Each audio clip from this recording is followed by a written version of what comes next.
Welcome to the Temple of Limitless Light. And if you're participating by Zoom, I invite you at this time to change your name to your magical name.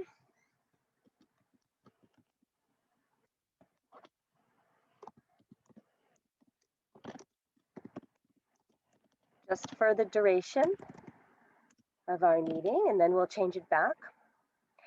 Unclick Remember My Name for future meetings.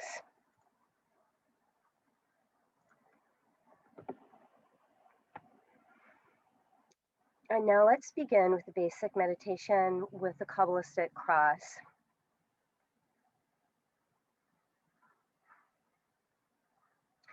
We'll start with the sounds. Would you like to just do the 4 sounds for us?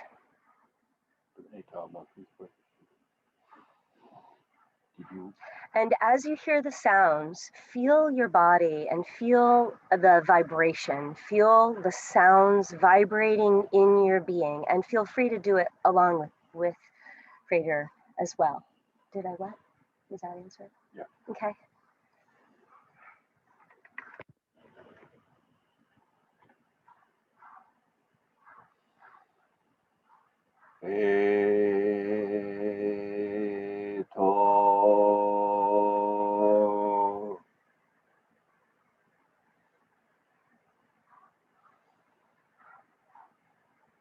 Malku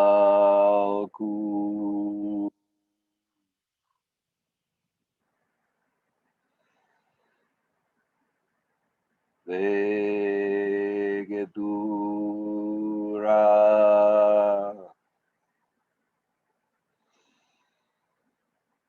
Vegebura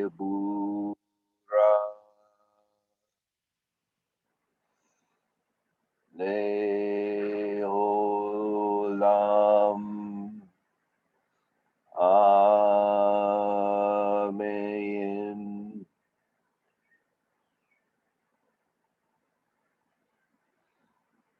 Okay, thank you. So if you are tuning into the vibrational frequencies in your body, then what you'll notice is this oscillation, this sort of hum, and that is your energy being. So now let's tune into our light and energy being aspects. And we'll do this again. With your hand, place your hand in the area around the top of the head and visualize a white orb. Connect with and feel with your hand that white orb. As you connect into it, allow the brilliance that is coming from your being to emanate infinitely upwards to connect with all that is holy in the universe, and especially your own holy divine spark of self that we call the Holy Guardian Angel.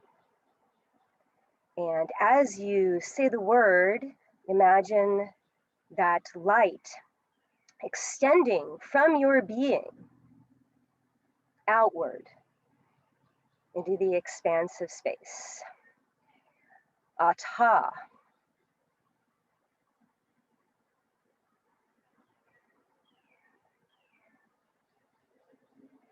And remaining connected to that energy, that vibration that is coming out of your body and felt in your hands, draw your hands down the central channel, remaining connected to that energy sensation until you come to your root. And here, the light also builds as a ball. You feel the termination of your central circuit illuminated, and with each breath, the illumination grows brighter and brighter, a simple, brilliant color. And extending down infinitely to the center of the planet, with the word empowering it, you connect Malkuth.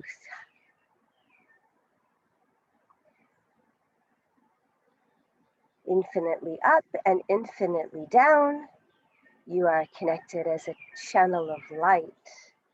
And bring that energy ball up to the center of the chest and to the left shoulder.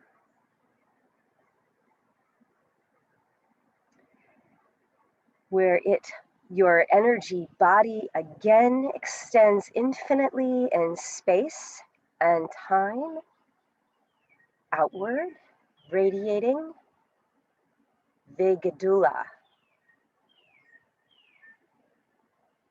drawing across the chest to the right side. Another ball of light there, Vegabura, extending infinitely, radiating from the central point in the middle of your chest. Up, down, to one side and then the other, filling space with light of your being. Leolam, Amen.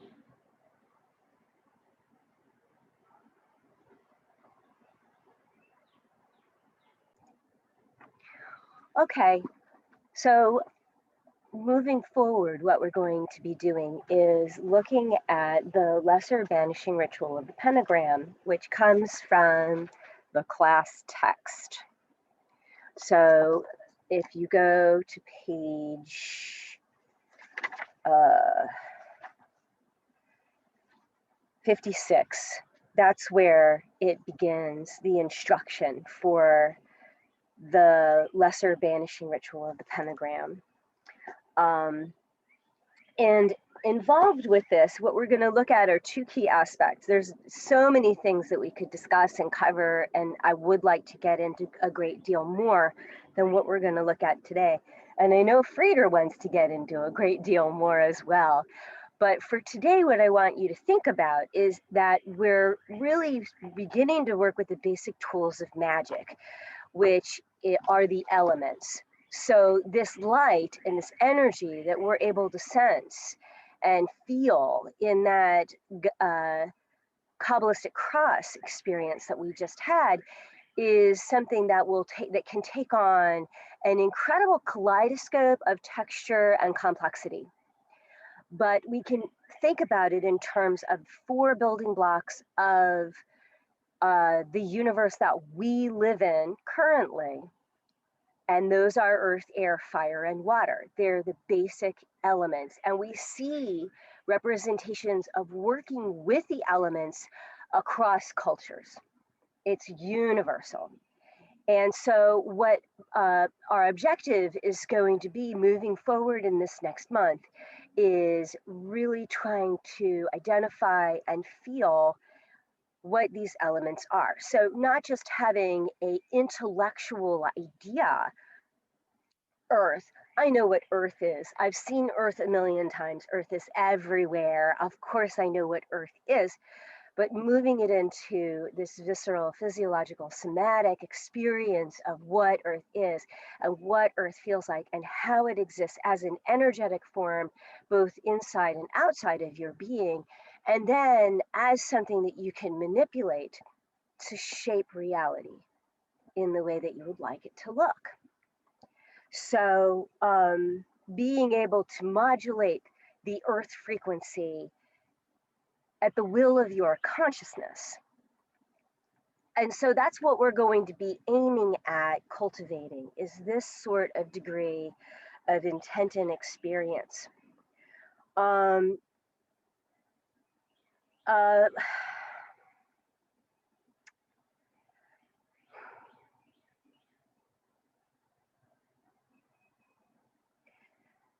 There's another piece that I want to go into. There's another chunk, but let's just back up and let's look at this chunk for just a minute. I'm going to let you talk. Do you want to say anything about that? About the 4 elements? Yeah. So, as magicians, we need a way to write ritual. We need a language. We need tools. the first thing that you want to work with are the four elements. And the reason is that they are elemental. They're beginning, but they're also emotional. When you think about something being a force of nature, being elemental or whatever, it's raw, it's uncontrived, perhaps, and it's a very natural sort of energy. Like when you think about animals and the way that they behave, they are elemental in their nature. Before it was touched by an outside agent that caused it to change. That's uncontrived. Uncontrived.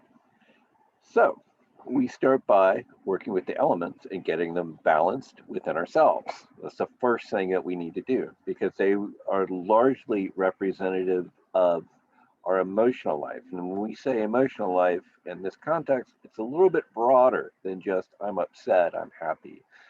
It has to do with our current state, because, for instance, air represents the quality of mind, which is the narrator. We need to realize, we need to get in touch with air and realize that thoughts are something that we have. We're not thoughts, but thoughts are something that we have, just like we have a cup of coffee. You know, it arises, you consume it, and then it's gone. And that's our thoughts. And so we need to understand these things before we begin. And in just about every lodge, the first four grades are the four elements.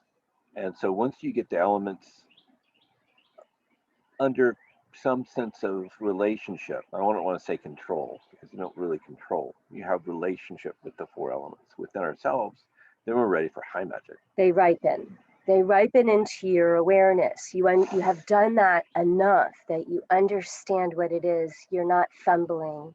It's not unfamiliar. So the first grade of Earth, you come up with your conception of the universe, your model of the universe, how you look at things, which can change over time, and it will. That's fine. You just come up with a basic, this is how I think the universe works. And then the element of air, you recognize that you have thoughts, and you realize that it's a tool. Your mind is a tool, a wonderful tool, but you're not your mind. When you approach the element of water, you start to balance your emotional world, giving and receiving of love and care and such things, and you work on that. And then finally, when you hit the grade of fire, you pretty much are in a place where you understand what your true will is, because fire represents our will, which is like what it is that you're here to do. So those are the four elements, and that's why it's so absolutely fundamental to get a good handle on them. Those become the basis for energy modulation and representation as we go forward, and you always use them. And then once those are in place, we can start thinking about planetary energies, which are much more subtle and complex. And there's a fifth element too. Spirit. Spirit represents it acts as both the glue and a grease. And it keeps the elements separated enough that they have their own unique quality, but united together so that they can interact and create much more complex combinations for like the whole universe. You know, everything can be broken down into, for one of the four elements, some combination of them. It's like you can think about the four fundamental forces of the universe. You have gravity, electromagnetism, strong force, and weak force. Anytime you see four of something, you know it's going to have an elemental basis. It's going to have an elemental relationship. And then the fifth element, spirit, ties them together, keeps them separate so that they can work together.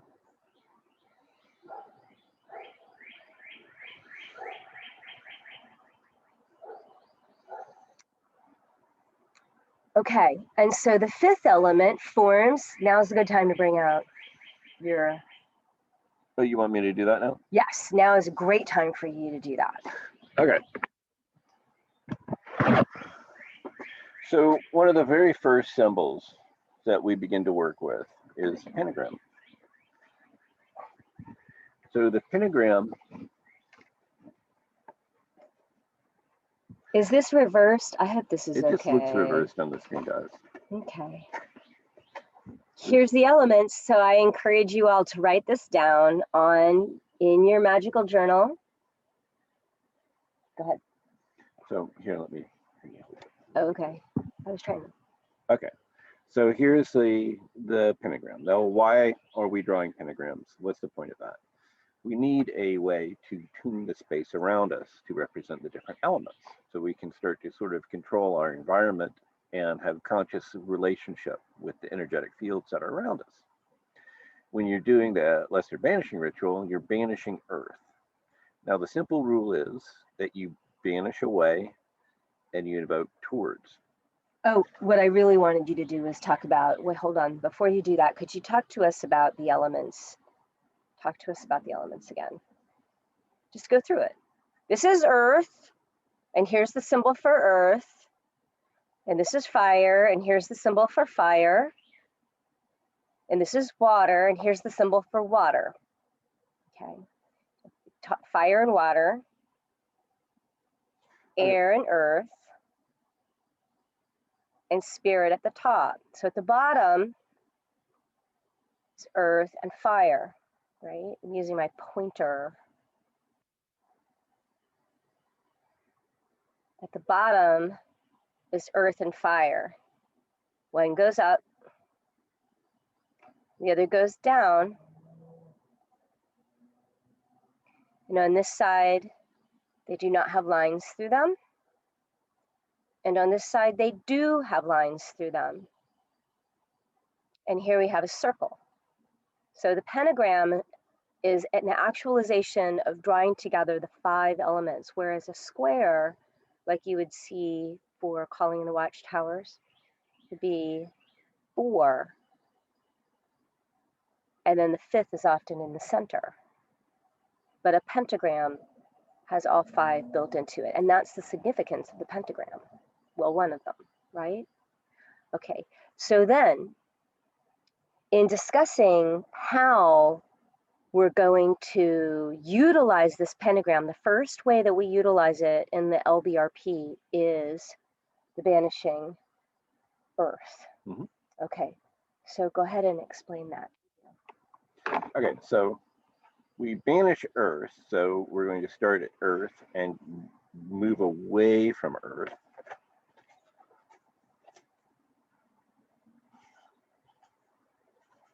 The bottom right-hand corner, no, the bottom left-hand corner. Why is it on the bottom right-hand corner? So we banish earth when we do our daily practice, the lesser banishing, called lesser because it's for a daily practice. Because when we banish earth, we banish everything. It's a great big broom where we're sweeping everything out. And so we banish earth to the east, we're banishing the airy part of earth, to the south, the fiery part, to the west, the watery part, and the north, the earthiest of earth part. So we've completely cleaned our environment of negative elemental qualities, the elemental forces that we don't want around us that are confusing and chaotic. Sort of like cleaning up a space, like washing out a bathroom, you know, with like heavy cleaner so that it's all shiny and sparkly and inviting. And then what comes in is, since it's elements, it's a microcosmic vanish. It's our daily world. What comes in is the macrocosmic influences, the higher forces. The 6th grade star at the end represents elements of the planets. So a lot of people have difficulty remembering how this whole system works with all these elements and directions and vanishing. Thing to do is try to remember this order: fire, water, air, and earth. That's the order of creation. So the upright triangle for fire, think of that as like 1. It's a beginning. You know, triangles are the strongest shape. If you push on the side of a triangle, it can't bend. Well, like a square can, it would collapse. So fire, energy rising up, expanding, which immediately creates its opposite, contraction, the water element. Fire and water together create the element of air, steam, smoke. You throw water on a fire, you get a lot of air, a lot of smoke will arise from it. And then once you add in the element spirit, you get the earth, the final symbol. You see that it's a modified water symbol. You see pointing up, pointing up. These are the two active elements going across. Pointing down, pointing down. These are the receptive elements. So we can invoke earth by going towards it. We wanted to invoke an earth element. We would draw our pentagram this way. And always complete the final bar. It really locks it in.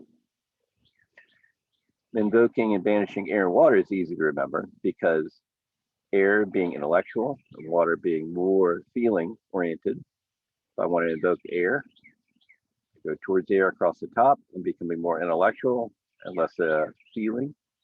If I want to invoke water, I go across the top. I'm becoming more feeling and less intellectual. Very easy to remember that one. And it's very easy to remember earth because we use it a lot. And then you just have fire to remember. Invoking fire, banishing fire. Very easy to remember if you think about it that way. So what's left? We have spirit. So how do we do invoke and banish spirit? Well,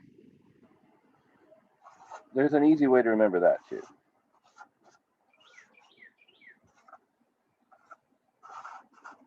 Imagine a person standing in the pentagram. Their head, their feet, their two hands, a person standing in it. You've probably seen drawings like this. So what's here? That would represent the Muladhara chakra, right? The base chakra. The spirit manifests through the base of the spine, through the Muladhara, the base of the spine, the Kundalini energy. So when we want to work with spirit energy, remember I said we have two passives and two actives? We use the bar going across the bottom, going across this source of spirit energy, the Muladhara chakra.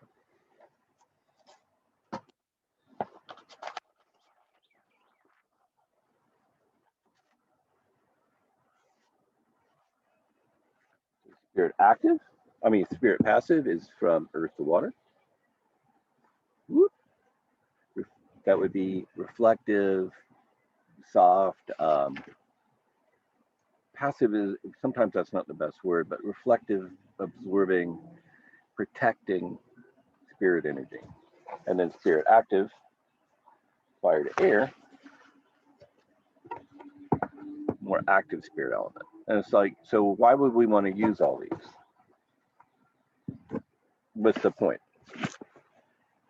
Well, the first point is you can do your LBRP with an active element to experience that active element. You could do a practice with the LBRP and do active earth and just to increase your energy. Or you could choose one of the different elements and then meditate on that element and experience it sort of pulled to the front. Now, all the elements are around us all the time, of course. And so when you invoke an element, you bring it to the front of your awareness, of your consciousness. You both kind of come together. It's not so much that you increase air energy. For instance, if you invoke air, you do, but you also modify your consciousness so that you're more focused on air energy. So they're sort of emerging. So using the different pentagrams, you can create and banish. There's 12 different styles.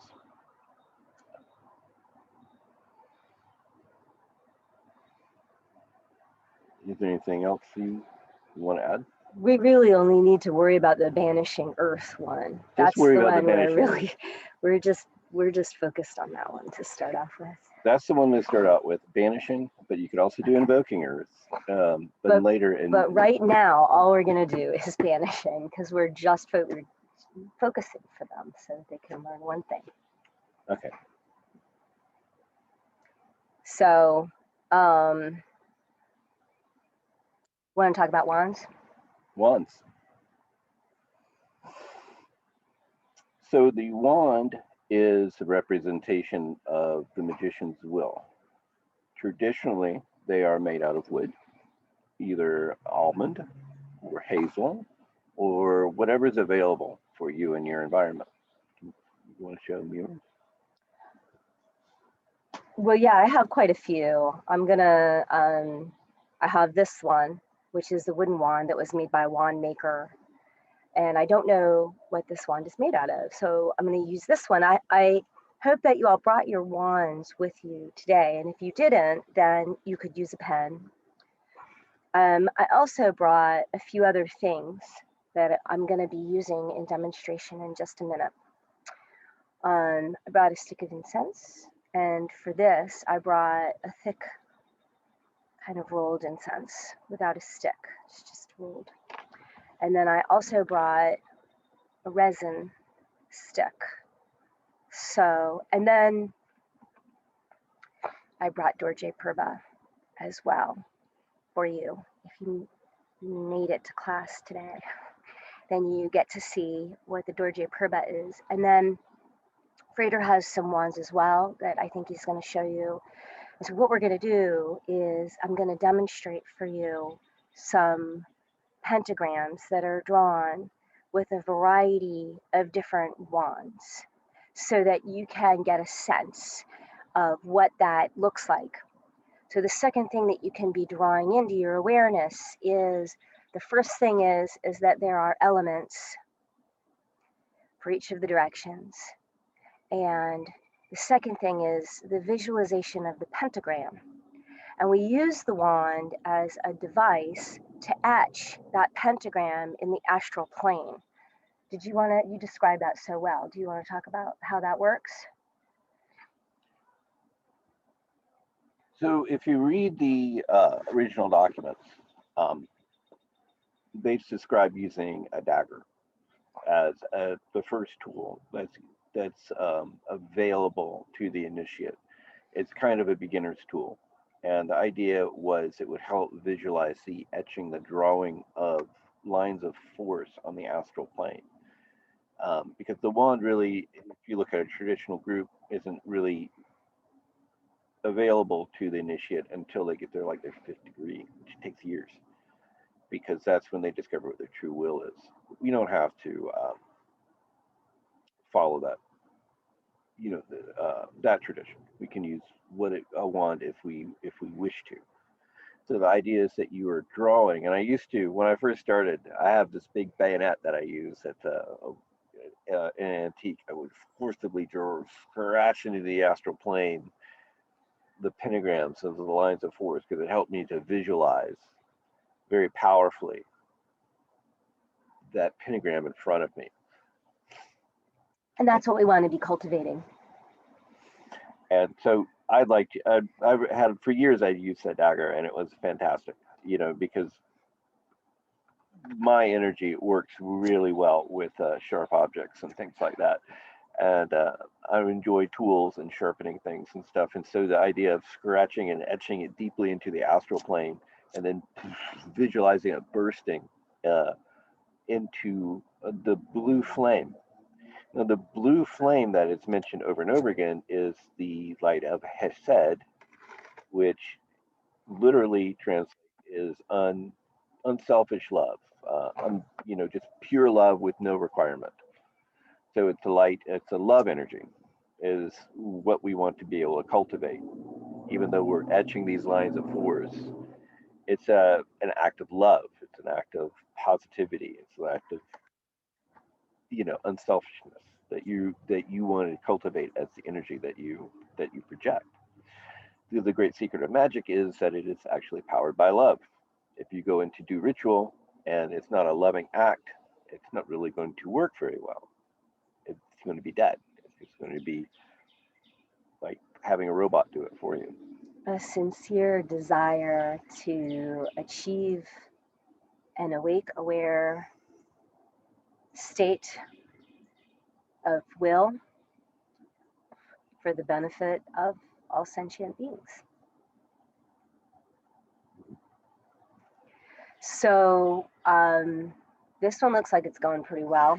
Yes, and the reason many people use a lit stick of incense is that in a darkened room, the hot ash on the end of the incense will glow, and it'll make nice tracer lines in the air as you move it. And if you do it so you can see that tracer line, it makes it very easy to begin to visualize seeing that pentagram in front of you. Of course, later it will trace many other shapes in the air. Ankhs, 7-pointed stars, 6-pointed stars, depending Pyramids. on pyramids, triangles. I mean, there's a lot of different shapes as we use for sacred geometry, but this is the beginning. Multi-shaped, moving in Three-dimensional. opposite gyrations. You'll just have this whole thing set up around you. So start at the beginning. All right, everybody. Can you hold that up again? And let me see. All right. Starting down at the bottom right? If you're right-handed, you grab the thing with your right hand, or you can just follow along. We'll just follow along a few times and watch, and see if you can pick up on the energy. Do you mind if I use you as a prop? No. Yeah. Okay, thanks.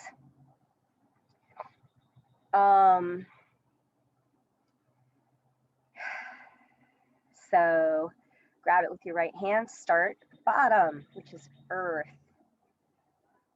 Very natural posture, your bottom right.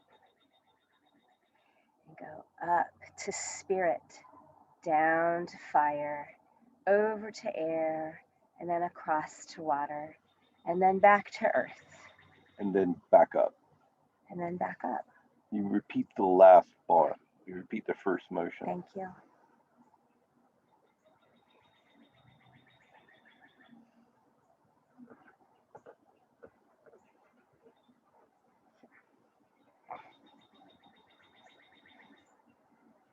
Now with another tool, a different stick of incense. From earth to spirit, down to fire, across to air, over to water, and back down to earth, and then back up to spirit.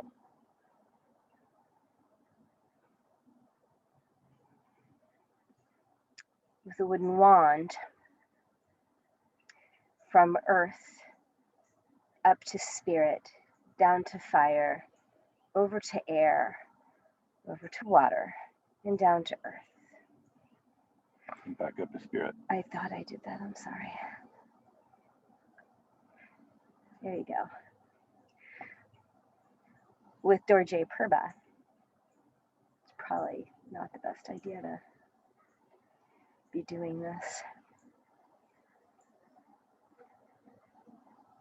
See if you notice the difference in the energetic frequencies of these different implements.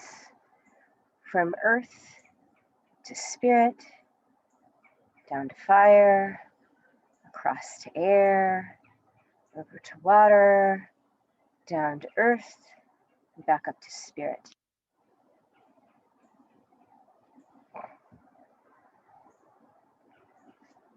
Do you have some wands you'd like to demonstrate with? I do. The one that I use is a very specialized tool. When I first brought this to my initiation, my instructor wasn't completely happy with what I had created. But for me personally, the traditional wooden wands never seemed like to have enough weight. Since a wand is a representation of a magician's will, their destiny, or what it is that they're here to do. Mine was heavier than wood. Although wood is preferred because it is somewhat neutral energetically compared to a lot of other things. So this is Magician's Wand, kept in a red silk covering until its use.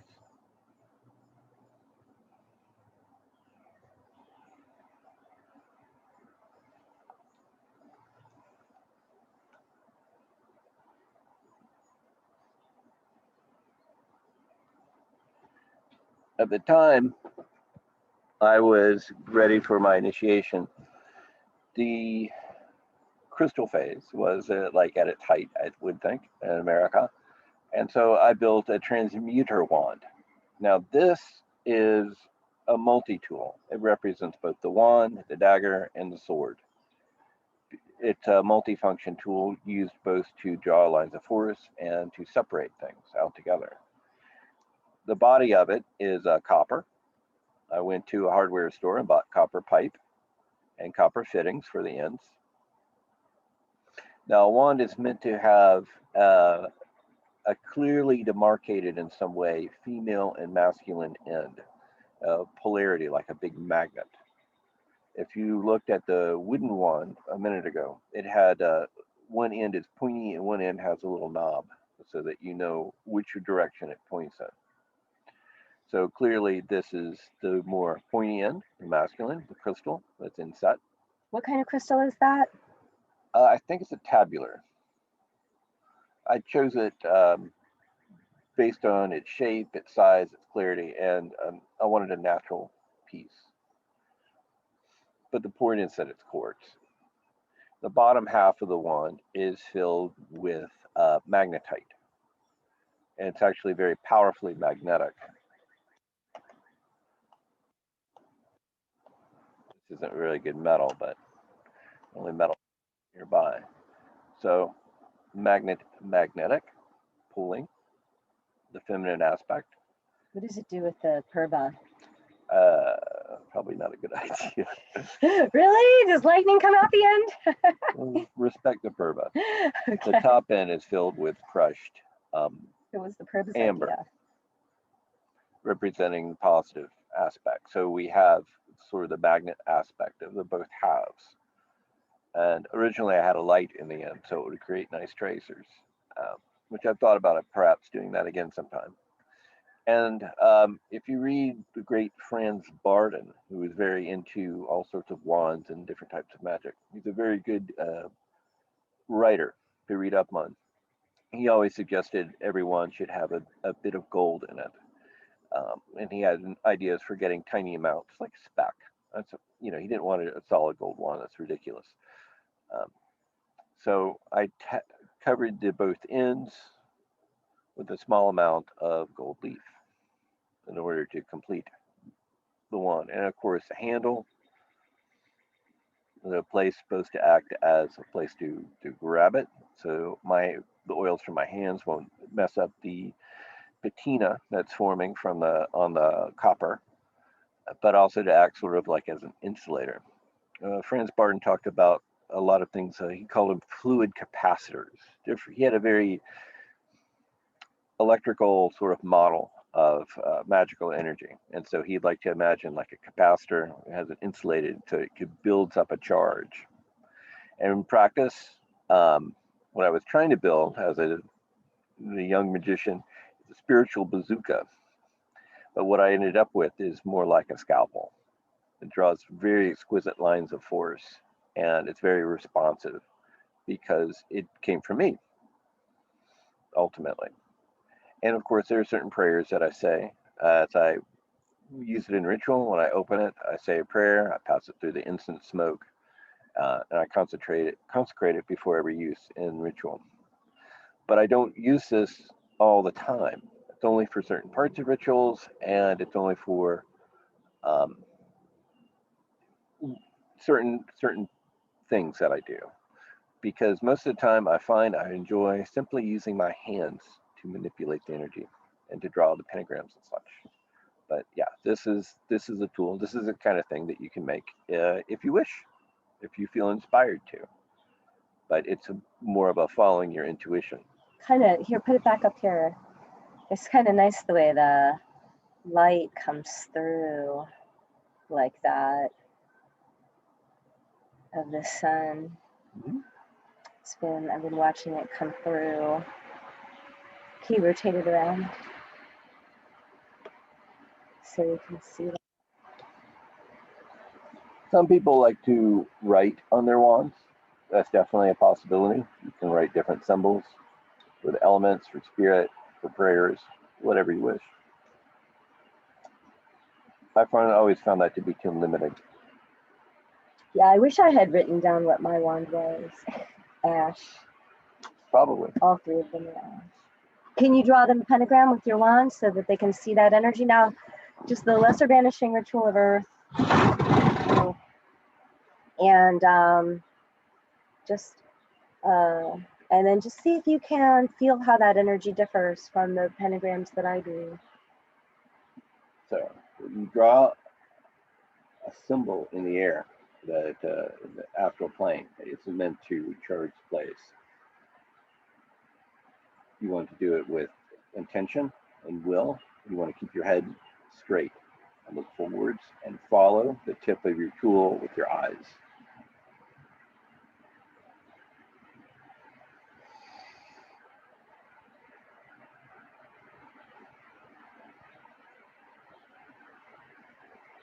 So that at that point it's complete. Now charge it. Not yet. Sure, go ahead. Sure. We use an invoking spiral as a method to charge such things. Going clockwise 3 turns towards the center. 1, 2, 3. And then push it through. Sign of silence. Active. Passive. Projecting. Protective. You build that huge wall of energy in front of you. You don't want it to reverberate back. And once you do, you can make the sign of silence.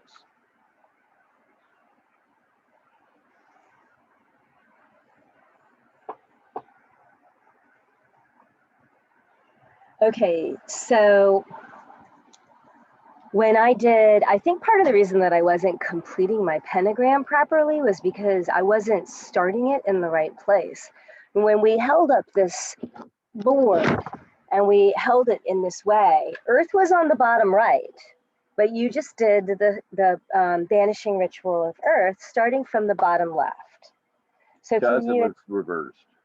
The image to us looks reversed on the video. Okay, so you're not starting at the natural position of your hand down by your right. You're starting with the hand position across your body. Right, to do the Banishing Earth. And going up and then coming down to the right side of your body. Okay. Okay, glad we got that straight. Mm-hmm. Did you notice that I had done that? Yeah, you were following along with the image, but the image looks reversed to us on the screen. Oh, okay. It's a little confusing. I don't know. It is kind of disconcerting to see the image up there backwards. Okay. And I was like, that doesn't seem. Okay. So, all right. So we have one more point that we want to bring up, and that's that we'd like to encourage people to go and get some index cards or some note cards and have your tarot deck on the ready for our ritual that we're going to do on Thursday, which will be Earth of Earth. We're going to start with Earth of Earth. Or should we start with, as the elemental progression, starting with the other one, Fire? We haven't really, I keep meaning to talk to you about that, and we never did. Which one should we start with? You need to come up with that yourself. Okay, I'll come up with that between now and Thursday. When I go through the progressions, a lot of times I go from fire to water to air to earth, because I'm representing taking the energy and then bringing it through aspects of creation to manifestation and grounding. But you can go the other route as well. It depends on what your will is and what it is that you're trying to accomplish. Just as long as you have an explanation, that's all that matters. Okay, that sounds really good. You like the Earth of Earth idea. I like the Earth of Earth idea very much as well. However, I do really like, well, we're going to do all 4 of them in the next month. So we're going to knock them out pretty quick. I do actually like that idea, because what I'm trying to do is align with the energies that are there, that are native, and kind of learn this Earth system as it is in this particular form. So, but you can see how I naturally went to Earth of Earth as an idea first. In any case, you have your tarot cards. In particular, we'll be looking at the court cards, because those will represent the elements themselves, and we'll discuss that before we do the ritual a bit, and then have an index cards, have some index cards, have some kind of thing, or you can simply just begin journaling in your notebook. But you really liked the idea of cards. You want to talk about that for a minute? I like the idea of us getting 16 index cards, and as we work with the 16 elementals, making notes on them. There's 16 because there's 4 elements times 4 elements, and there's also 16 court cards, so there's a relationship. But of course, you don't want to write on your tarot cards because that would mess them up. But we could take 16 index cards, or 16 pages in your journal. It's another way to do it. You could have a journal dedicated to the tarot. And we can make notes on each elemental, all its different correspondences and such, as we go through each one, because there will be 16. Same as the court cards and the tarot. Visions, dreams, experiences, insights, as well as the sigils that we give you. You can draw directly onto the index cards, and the symbol, the alchemical symbols that were on the pentagram for each element. And then you'll be actually creating a talisman, right? You'll be creating another talisman and infusing it. Ultimately, you'll make your own tarot deck this way. But in the meantime, you'll be learning. Right, and meanings and correspondences, and stones and things you can add on to you if you like, the corresponding stones and plants and things and animals, if you wish. So it's index cards.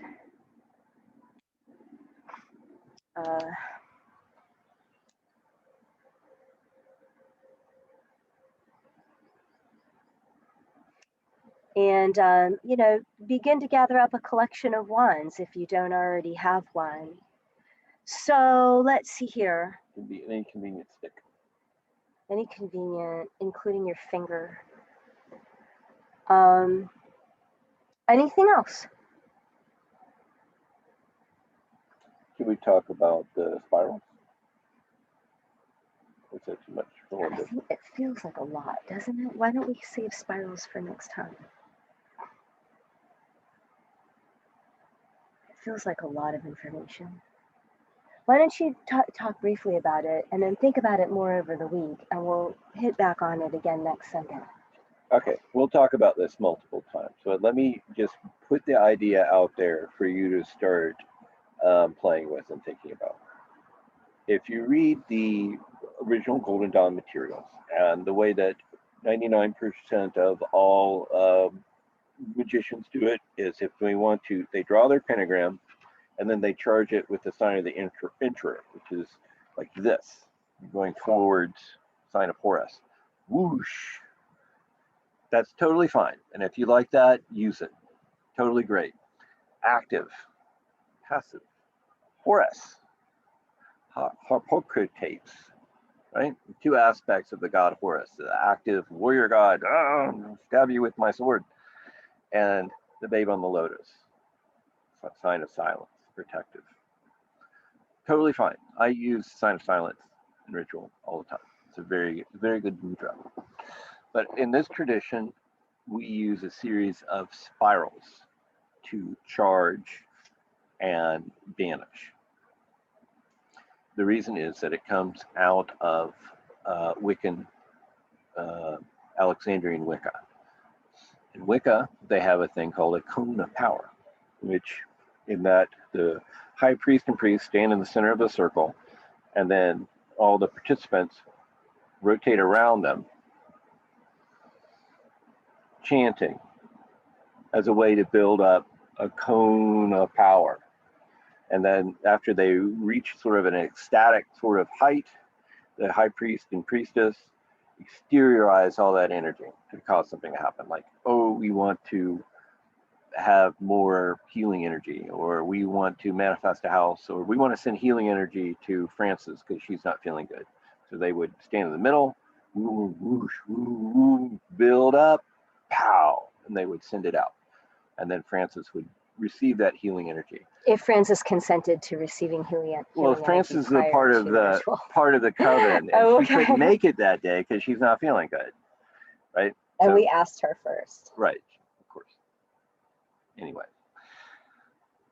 the way we use that as part of our tradition is after we draw the pentagram, we draw an invoking spiral, and we imagine the color of energy charging that pentagram. And so we go clockwise to charge 3 times towards the center. 1, 2, 3. And that's a cone of power that we just put into our pentagram. Likewise, if we want to vanish from the center, counterclockwise. 1, 2, 3, and away it goes. Sweeping it away, scattering it to the 4 winds. Just like you're erasing a blackboard. Whoosh, gone. And there are 2 more. There's a sealing and unsealing, which we can talk about later. They're sort of more specialized. But the invoking, try it when you do your pentagrams. And then if you want to banish something, gone. So you've got the element for the direction you're facing. You've got the pentagram and visualizing the pentagram as light in space. And then the spiral, which can also be visualized or felt on energetic levels. So go ahead and practice those, and then we'll do some more walkthroughs next time we meet, and we'll move on to a little bit more detail on the LBRP. We'll probably do a walkthrough of the LBRP together as a class demo, and we'll go through the attributions of each of the different directions. And we'll do that next time we meet, which will be next week, I think. All right, so I'm gonna go ahead and stop the recording, and we'll take some talk, take some questions.